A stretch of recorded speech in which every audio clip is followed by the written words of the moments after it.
ఆ పెద్దాస్పత్రి నిర్మాణం నెలల కిందే పూర్తయింది. వైద్యులను సైతం అక్కడ పెట్టారు. బట్ అధునాతన సాంకేతిక పరిజ్ఞానంతోనూ వైద్య పరికరాలు సమకూర్చారు. కానీ ఎందుకో ప్రారంభోత్సవానికి మాత్రం నోచుకోవట్లేదు. అదే హైదరాబాద్ సనత్ నగర్ లో నిర్మించిన టిమ్స్ ప్రారంభానికి అత్యాధునిక వసతులతో రెడీగా ఉంది. ట్రయల్ రన్ కూడా ప్రారంభమై 3 నెలలైంది. రోజు రోజుకు టిమ్స్ లో రిజిస్ట్రేషన్స్ కూడా పెరుగుతున్నాయి. రకరకాల సమస్యలతో వైద్యం చేయించుకునేందుకు రోగులు భారీగానే వస్తున్నారు. వివిధ హాస్పిటల్స్ నుంచి వైద్యుల్ని డెప్యుటేషన్ పై దాదాపు 180 మందిని తీసుకొచ్చి వైద్యం అందిస్తున్నారు. నర్సింగ్ స్టాఫ్, పారామెడికల్ సిబ్బంది సైతం వారిని నియమించింది ప్రభుత్వం. కానీ రోగికి అవసరమైన ఎమర్జెన్సీ సేవలు, ఆపరేషన్స్ మాత్రం జరగడం లేదు. దాదాపు 850 కోట్లతో మొదలైన టిమ్స్ హాస్పిటల్ నిర్మాణం 1200 కోట్లతో పూర్తయింది. అన్ని విభాగాలు సిద్ధమయ్యాయి. డెప్యుటేషన్ పై వచ్చిన డాక్టర్లు వైద్యం అందించేందుకు రెడీగా ఉన్నారు. అన్ని సిద్ధంగా ఉన్నా ప్రారంభోత్సవానికి మాత్రం నోచుకోవడం లేదు. దీంతో రోగులకు ఇబ్బందులు తప్పడం లేదు. వీలైనంత తొందరగా టిమ్స్ ని ప్రారంభించాలన్న డిమాండ్ వినిపిస్తోంది.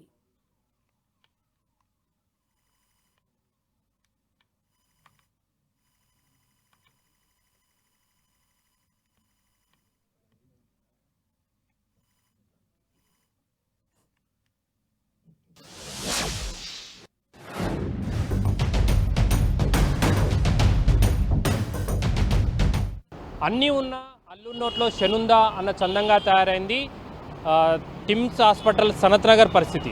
ఎందుకంటే అద్భుతమైనటువంటి బిల్డింగ్ కన్స్ట్రక్షన్ పూర్తి చేసుకుంది. అధునాతన టెక్నాలజీతో కావాల్సినటువంటి ఎక్విప్మెంట్ అంతా కూడా సిద్ధమైంది. 180 మంది డాక్టర్లను ఇతర హాస్పిటల్లోని డిప్యుటేషన్పై ఇక్కడికి తీసుకురావడం జరిగింది. 3 నెలల నుండి ట్రయల్ రన్స్ కూడా నడుస్తున్నాయి. కానీ ఇంకా ప్రారంభోత్సవానికి నోచుకోకపోవడంతో కేవలం ఓపీ సేవలకు మాత్రమే పరిమితం కావడంతో ఇక్కడికి వచ్చినటువంటి రోగులు ఎమర్జెన్సీ అయితే మరొక హాస్పిటల్కు వెళ్ళే పరిస్థితి, అదేవిధంగా ఎమర్జెన్సీ కాకుండా ఆపరేషన్ చేయించుకోవాలన్నా వేరే హాస్పిటల్కి వెళ్ళే పరిస్థితి అయితే నెలకొంటున్నటువంటి స్థితిలో అసలు ఎందుకు ప్రారంభం కావట్లేదు టిమ్స్ హాస్పిటల్ పూర్తి స్థాయిలో ఎప్పుడు అందుబాటులోకి రానుందనే విషయం ఇక్కడ హాస్పిటల్ వర్గాలతో మాట్లాడించి తెలుసుకునే ప్రయత్నం అయితే మనం చేద్దాం.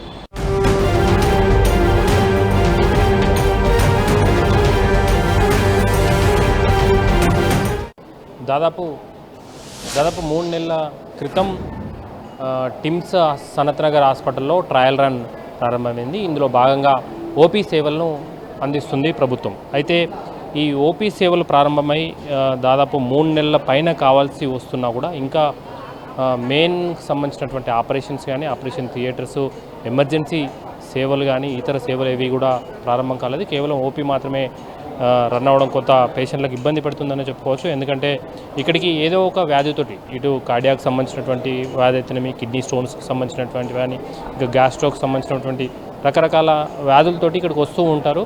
ఓపీ చూయించుకుంటారు. అవసరం అనుకుంటే వాళ్ళకు శస్త్రచికిత్సలు చేయాల్సిన పరిస్థితి వస్తే ఎక్కడ చేయించుకోవాలన్న చర్చ అయితే మరొకసారి సాగుతుందని చెప్పుకోవచ్చు. ఇక్కడ నుండి మరొక హాస్పిటల్కు రిఫరల్ ద్వారా పంపితే తప్ప వారి యొక్క ప్రాబ్లం క్లియర్ అయ్యే పరిస్థితి లేదు. అదే పూర్తి స్థాయి హాస్పిటల్ అందుబాటులోకి వస్తే అవి కొంత కంట్రోల్ అయ్యే అవకాశం ఉంటుంది. ఇక్కడికి వచ్చినటువంటి పేషెంట్లు ఇక్కడనే ట్రీట్మెంట్ తీసుకోవడానికి అవకాశం ఉంటుంది. అయితే గతంలో చూసుకున్నట్లయితే ఇక్కడ 3 నెలల క్రితం ట్రయల్ రన్ ప్రారంభమైన తర్వాత వివిధ హాస్పిటల్కి సంబంధించి డాక్టర్లు, అంటే ఇటు గాంధీ కావచ్చు, నిమ్స్ కావచ్చు, అదేవిధంగా ఉస్మానియా ఫీవర్ హాస్పిటల్ లేదా ఇతర జిల్లా హాస్పిటల్లోనే మొత్తం 180 మంది డాక్టర్లను టిమ్స్ హాస్పిటల్కు డిప్యుటేషన్ మీద కూడా తీసుకురావడం జరిగింది. ఆ డిప్యుటేషన్ మీద వచ్చిన వాళ్ళంతా కూడా ఇక్కడ పనిచేస్తున్నారు. దీంతో వాళ్ళు డిప్యుటేషన్ రాకముందు ఏ హాస్పిటల్ అయితే ఉన్నారో అక్కడ అందించే సేవలకు విఘాతం కలుగుతూ ఇక్కడ వారి సేవలను పూర్తి స్థాయిలో వినియోగించుకోవడంలో ప్రభుత్వం విఫలమవుతుందనే చెప్పుకోవచ్చు. మరి ఎప్పుడు టిమ్స్ హాస్పిటల్ను ప్రభుత్వం ప్రారంభిస్తుందన్నది కూడా చూడాల్సిన అవసరం అయితే ఉంది. ఇంకా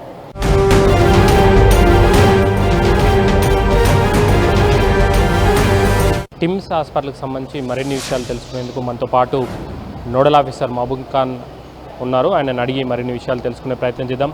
సార్, ఓపీ సేవలు ఏ విధంగా నడుస్తున్నాయి? ఈ ఓపీ సేవలు ట్రయల్ రన్ నిర్వహిస్తున్నటువంటి క్రమంలో మీరు ఎలాంటి అంశాలు మీ దృష్టికి వస్తున్నాయి, వాటిని ఎట్లా రెక్టిఫై చేస్తున్నారు? ట్రయల్ రన్ అనేది మేము 22 విభాగాలతో మే 1న మేము ప్రారంభించాము. ప్రస్తుతం 250 నుంచి 260 వరకు యావరేజ్గా వస్తూ ఉన్నారు.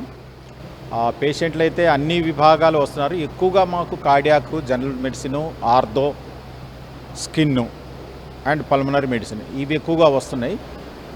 వచ్చిన వాళ్ళకి మేము అన్ని టెస్టులు చేస్తున్నాము, పరీక్షలు చేసి మందులు ఇస్తున్నాము. సో ఓపీ బేస్ సర్వీసెస్ మాత్రమే ప్రస్తుతం నడుస్తుంది. సరే, ఓపీ బేస్ నడుస్తుంది. ఎవరికైనా ఇప్పుడు కార్డియాక్ లాంటి వాళ్ళకు అత్యవసరంగా ఆపరేషన్ చేయాల్సి ఉంటుంది, లేదా కిడ్నీ స్టోన్స్ లాంటి అత్యవసర ఆపరేషన్, ఇలాంటి సందర్భంలో వాళ్ళని ఎలా ట్రీట్ చేస్తారు, ఎక్కడికి పంపిస్తారు వాళ్ళని? అంటే నేను చెప్పినట్టుగా మేము ఇప్పుడు చేస్తుంది out patient services, in patient services లేదు. నంబర్ 1. నంబర్ 2, ఎమర్జెన్సీ తీసుకోవట్లేదు. ఇక్కడికి వచ్చిన తర్వాత ఏమైనా ఎమర్జెన్సీ వస్తే పక్కనే మాకు చెస్ట్ హాస్పిటల్ అని ఉంది. ఒకవేళ లంగ్ సంబంధించిన చెస్ట్ హాస్పిటల్ లేకుంటే మన నిమ్స్కి పంపిస్తాం. 3 నెలలు అవుతుంది ట్రయల్ రన్ చేపట్టి, మీరే చెప్తున్నారు. ఎప్పటి వరకు ప్రారంభించే అవకాశాలు ఉన్నాయి? ఈ ట్రయల్ రన్ ద్వారా మీరు గుర్తించిన అంశాలు ఏంది, వాటిని రెక్టిఫై చేయడానికి ఎంత టైం తీసుకుంటుంది ఇంకా? అంటే ఇప్పుడు మా ట్రయల్ రన్లో ఏంటంటే ఎక్కడెక్కడ అంటే పేషెంట్లు ఎంతమంది ఏ డిపార్ట్మెంట్కి వస్తే వాళ్ళు ఎట్లా యాక్ట్ చేయాలి. ఉదాహరణకి ఇప్పుడు ల్యాబ్ ఉంది, ల్యాబ్లో గంటలు వెయిట్ చేయటం అనేది ఉండకూడదు. ముందుగా మేము ఏం చేసాము, కొన్ని కౌంటర్లు పెట్టాం. మాకు వచ్చిన పేషెంట్ల యొక్క లోడు ఇంక్రీజ్ అయ్యే కొద్దీ ఆ కౌంటర్లు ఇంక్రీజ్ చేసుకుంటూ పోతున్నాం. ఇప్పటికీ మేము ఏంటంటే ఎక్కడైనా ల్యాబ్లో 10 నిమిషాల నుంచి 10-15 నిమిషాల లోపలనే అతనికి టెస్టులు అవుతున్నాయి. అంటే రిజల్ట్ తర్వాత వస్తుంది. సో ఆ వెయిటింగ్ పీరియడ్ని తగ్గించడానికి 1, 2 మెడిసిన్స్, 3 వార్డ్స్, తర్వాత ఇలా ఒక్కొక్కటి చూసుకుంటూ పోతున్నాము. ఇప్పటికండి దాదాపుగా అన్ని ఏర్పాట్లు అయితే చేసుకున్నాం. ఇది మొత్తంగా చూసుకోవచ్చు. వీలైనంత తొందరగా టిమ్స్ హాస్పిటల్ను ప్రారంభించేందుకు కావాల్సినటువంటి ఏర్పాట్లను చేస్తున్నాము, త్వరలోనే ప్రారంభిస్తామంటూ కూడా నోడల్ ఆఫీసర్ మహమ్మద్ ఖాన్ చెప్తున్నటువంటి పరిస్థితి కనబడుతుంది.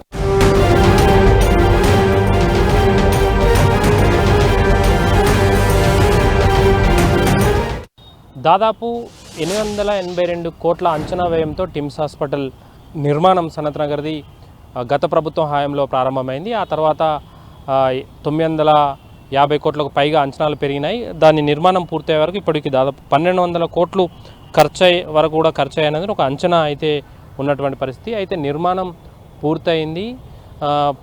తెలంగాణ ప్రభుత్వం, కాంగ్రెస్ ప్రభుత్వం తొందరలోనే దీన్ని ప్రారంభిస్తామన్న వార్తలు కూడా పెద్ద ఎత్తున వచ్చాయి. ఆ తర్వాత ట్రయల్ రన్కు పరిమితమైంది. ఆ ట్రయల్ రన్ ప్రారంభమై కూడా దాదాపు 3 నెలల కాలం అవుతుంది. మే 1వ తేదీన దీని ట్రయల్ రన్ ప్రారంభమైంది. ఆ తర్వాత జూన్ 11న దీన్ని ప్రారంభిస్తారు సీఎం రేవంత్ రెడ్డి చేతుల మీదుగా అంటూ కూడా పెద్ద ఎత్తున వార్తలు వచ్చాయి. దానికి సంబంధించినటువంటి ఏర్పాట్లు కూడా పూర్తయి. మళ్ళీ ఏమైందో ఏమో కానీ పూర్తిగా ఇంకా 3 నెలలు సాగుతున్నప్పటికీ కూడా ట్రయల్ రన్నే కొనసాగుతుంది. ఇక్కడికి ఇతర హాస్పిటల్లో పనిచేసేటువంటి డాక్టర్లను డిప్యుటేషన్ పైన కూడా తీసుకొచ్చారు. ఎందుకంటే తొందరలోనే దీన్ని ప్రారంభిస్తామన్న ఉద్దేశంతో వాళ్ళ డిప్యుటేషన్ పూర్తయి కూడా దాదాపు ఇక్కడ డిప్యుటేషన్పై వచ్చి కూడా దాదాపు 2 నెలల కాలం అవుతుంది.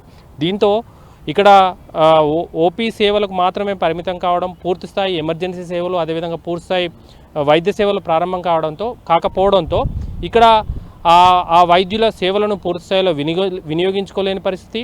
వాళ్ళు డిప్యుటేషన్పై వచ్చారు కాబట్టి వాళ్ళ ఏదైతే మదర్ హాస్పిటల్స్ ఉంటాయో అక్కడ కూడా వాళ్ళు సేవలు అందించలేని పరిస్థితి ప్రస్తుతం ఏర్పడినటువంటి పరిస్థితి కనబడుతుంది. 180 మంది డాక్టర్లను గత 2 నెలలుగా పూర్తిస్థాయిలో ప్రభుత్వం వినియోగించుకోవట్లేదన్న ఆరోపణలు కూడా మనకు వినిపిస్తున్నాయి. అదేవిధంగా టిమ్స్ హాస్పిటల్లో ఓపీ సేవలు ప్రారంభం కావడంతో పేషెంట్లు వస్తూ పోతూ ఉండడంతో కూడా కొంత ఎమర్జెన్సీకి సంబంధించినటువంటి కేసులు కూడా, అంబులెన్స్లు కూడా లోనికి వచ్చి తీరా ఇక్కడ ఎమర్జెన్సీ సేవలు లేవు అన్న దాంతో కూడా తిరిగి మరో హాస్పిటల్కి వెళ్తున్నటువంటి పరిస్థితి అయితే మనకు కనబడుతుంది. అయితే వీలైనంత తొందరగా టిమ్స్ హాస్పిటల్ను ప్రారంభించాలన్న డిమాండ్ అయితే రోజుకు పెరుగుతున్నటువంటి పరిస్థితి మనకు కనబడుతుంది. అయితే ప్రభుత్వం మరి ఎప్పుడు ప్రారంభిస్తుంది ఏంది అనేది మాత్రం చూడాల్సిన అవసరం అయితే ఉంది.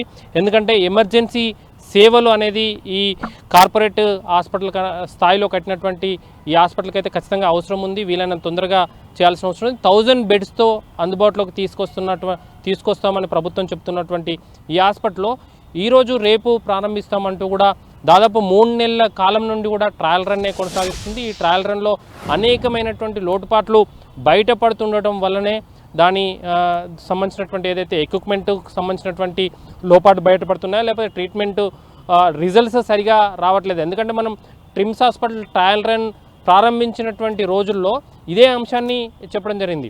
ఆ మిషన్స్ ఇచ్చేటువంటి రిజల్ట్స్ కరెక్ట్గా వస్తుందా, సరైన విధంగానే ఈ టెస్టులు అనేది రన్ అవుతున్నాయా, రేడియాలకు సంబంధించినటువంటి టెస్టులు కానీ ఎంఆర్ఐ టెస్టులు ఇచ్చే రిపోర్ట్లు సరైన విధంగా ఉన్నాయా, కొద్ది రోజులు ట్రయల్ చూసిన తర్వాత రెగ్యులర్ సేవలు ప్రారంభిస్తాం, ఎమర్జెన్సీ సేవలు ప్రారంభిస్తామంటూ కూడా ట్రయల్ రన్ ప్రారంభించిన నాడు చెప్పినటువంటి సందర్భం కనబడుతుంది.